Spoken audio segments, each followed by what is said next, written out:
I'm a survivor of the deadliest mass shooting in U.S. history, which took place in Las Vegas on October 1st, 2017. I was in Las Vegas for work. We were about 5 minutes away from leaving, going to our hotel and coming back home to New York. As we were kind of taking it in, it was a long month, missed our families, started to hear some pops.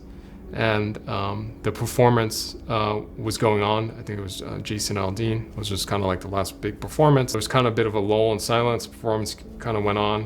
And you could see kind of some people exiting.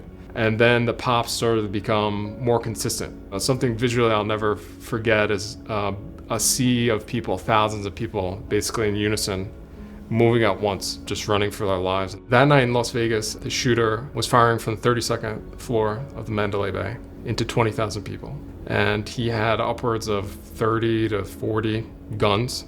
It's a small arsenal. The shooter was able to fire over 1,000 bullets in 10 minutes. Within those 10 minutes, 58 people were murdered. Over 500 people were shot. Some of the things that happened to me that night are things that I'll never forget. I felt a shockwave of bullets pass right over me.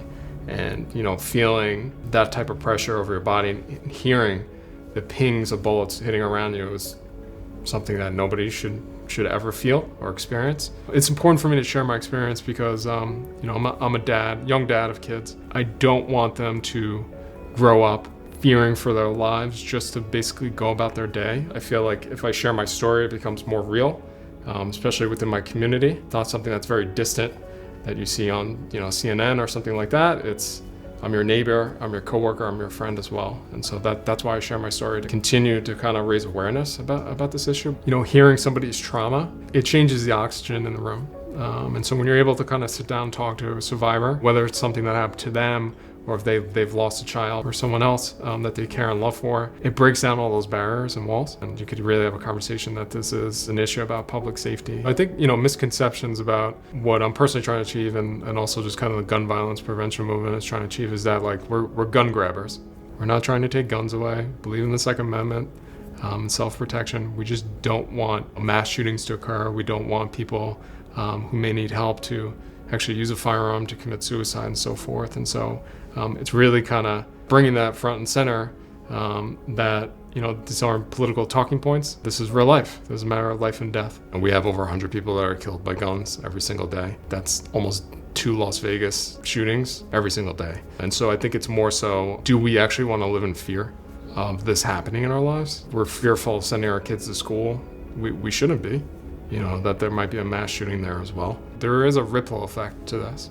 As an individual, certainly, I have, PTSD from that event, but I often think about the first responders that have to deal with this. That's part of this kind of ripple effect that extends more so than survivors like myself and those who are tragically murdered as well. It's the family members remembering making those calls and the calls never being picked up. It's the first responders being there to see the massacre that happened as well, and to have those things kind of imprinted into them for the rest of their life. It's trauma. It's a battle to deal with for the rest of your life. It is unfortunate that it took for me to experience that, but I think what gives me a lot of hope are the grassroots organizations like a Moms Demand Action, where I see people who are giving up their weekends or giving up their nights, writing cards or picking up the phone or visiting their local official to change laws, to make people safer. That's what probably gives me the most hope, because there's so many people out there that just care, that give a damn, and don't want this to continue to happen. It's very straightforward. Just want to make it harder to die and easier to live. And I think everybody can support that.